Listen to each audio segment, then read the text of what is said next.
We're diving into a pretty heavy topic today. Oh, yeah.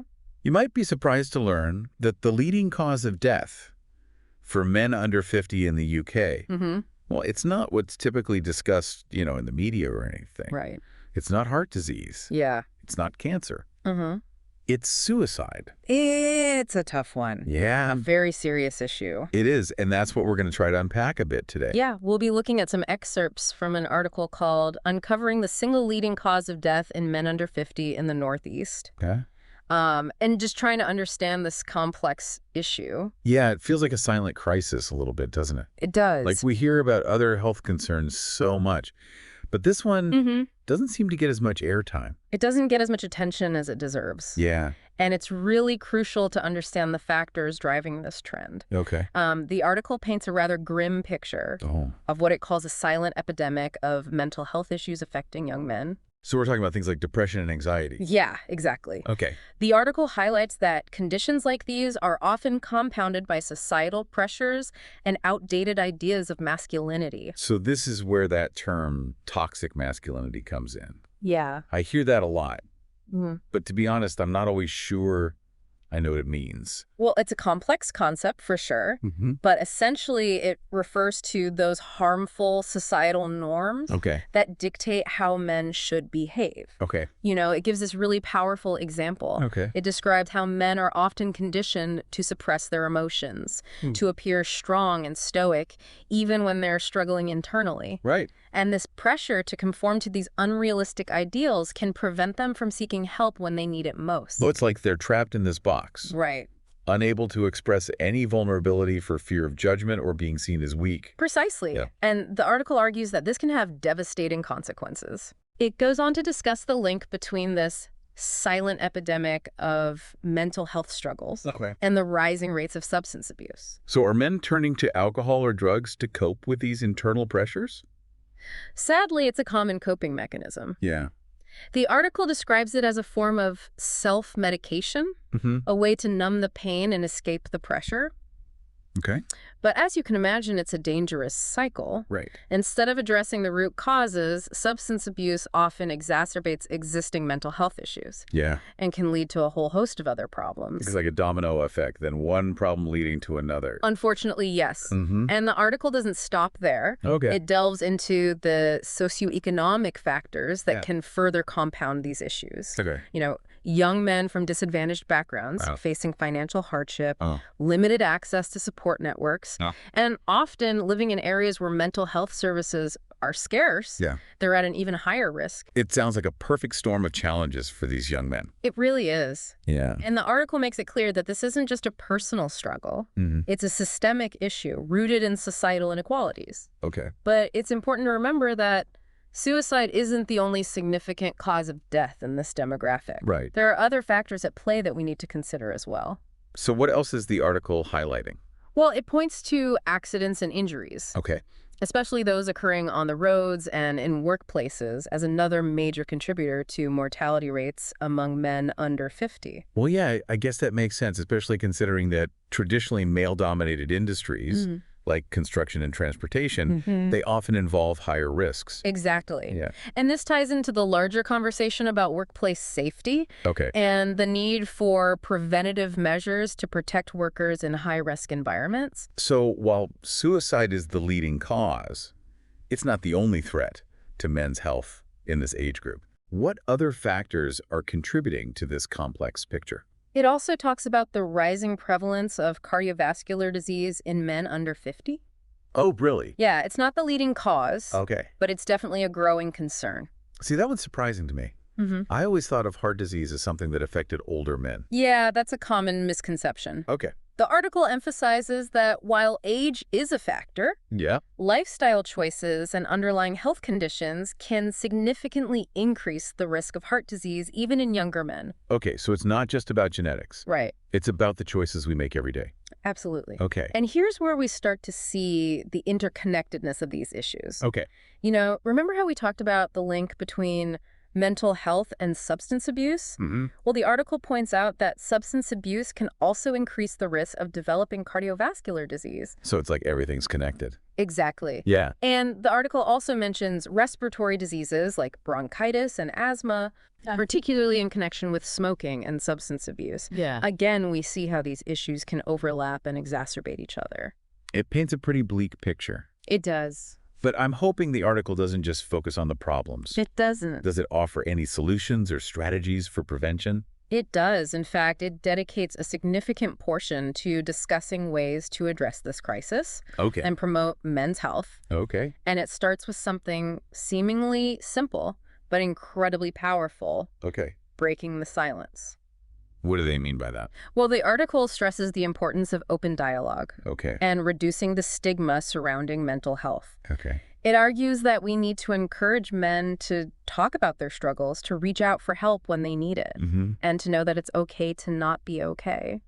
I guess that can be tough for some men, especially with those societal pressures we talked about earlier. Absolutely. Yeah. But the article suggests that we can all play a role in shifting this narrative. It encourages us to challenge those outdated ideas of masculinity and promote a culture where vulnerability is seen as a strength, not a weakness. So how do we actually do that? Where do we start? Well, the article highlights the importance of strong support systems.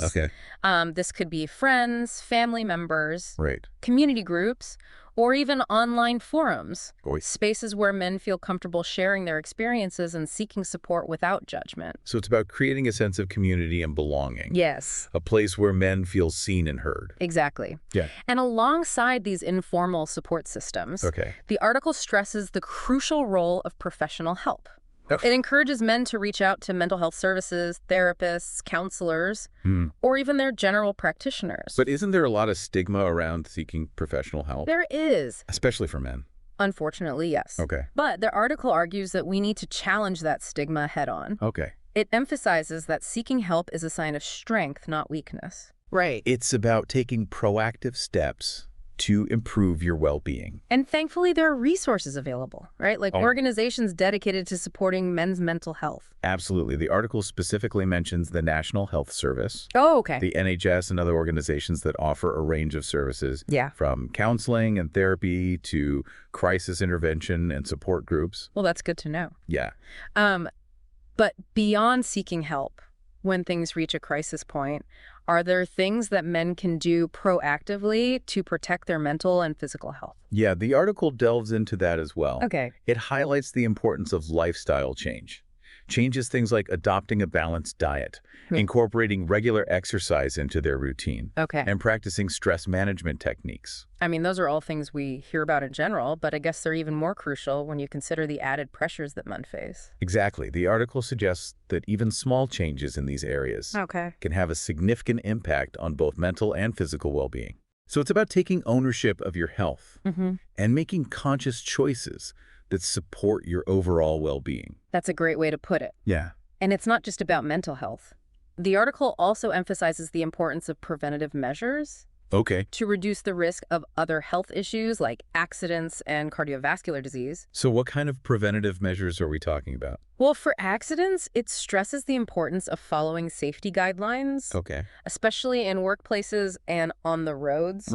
Wearing protective gear, being mindful of your surroundings, and avoiding risky behavior can all significantly reduce the risk of accidents. Sounds like common sense, but I guess it's easy to overlook those things sometimes. It's easy to get complacent, especially when you're under pressure or in a rush. But the article reminds us that these seemingly small actions can literally be life-saving. What about preventative measures for cardiovascular disease? What does the article suggest? It reinforces the importance of those lifestyle changes we talked about earlier.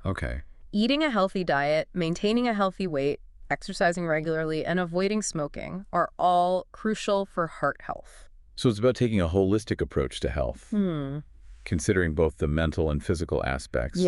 And it sounds like a lot of these preventative measures are interconnected. They are. Benefiting multiple areas of health. Exactly. Yeah.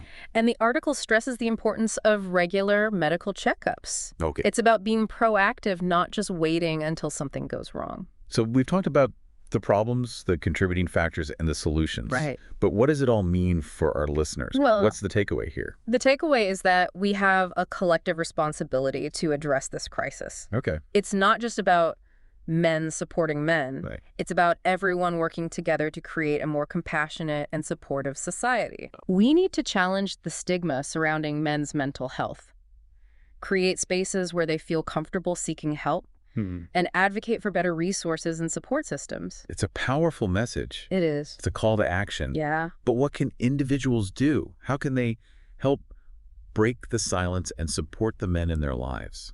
It can feel like a big challenge. Yeah. But even small actions can make a difference. Okay.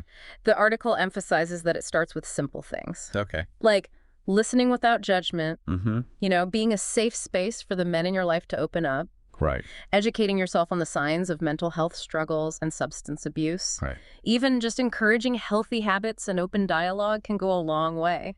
So it's about creating a culture of support and understanding. Yeah. Where men feel comfortable being vulnerable and seeking help when they need it. Exactly. Yeah. And if you know someone who's struggling, don't hesitate to point them towards resources like the NHS or other organizations that offer support. Sometimes just knowing that there's help available can be a huge relief. So it's not just about grand gestures, Right. but about those everyday acts of kindness and understanding. It really is. Yeah. And remember, it's not just about men supporting men. It's about everyone working together to create a more compassionate and supportive society for all. That's a beautiful thought. Yeah. And it brings us back to that statistic we started with. Suicide being the leading cause of death for men under 50 in the UK. It is. It's a heavy reality. But this deep dive has given me a better understanding of the complexities behind it. Yeah. I hope it's given our listeners a better understanding as well. Absolutely. Knowledge is power, and understanding the factors at play is the first step towards creating meaningful change. I think so too. Before we wrap up, I want to leave our listeners with a thought-provoking question that the article touched upon. Okay. If reaching out for help is a sign of strength, what step can you take today to support the men in your life? It's a powerful question and one that I hope our listeners will take to heart. Yeah. Even small acts of support can have a ripple effect, creating a wave of change that can save lives. This has been a heavy but incredibly important conversation. It has. It's time to break the silence, challenge the stigma, and create a world where men feel supported, empowered, and free to be their authentic selves. Could not agree more. Thank you for joining us on this deep dive. It's been a privilege to explore these crucial issues with you. Thank you for having me. And remember, the conversation doesn't end here. Let's keep talking, keep supporting, and keep fighting for a brighter future for all men.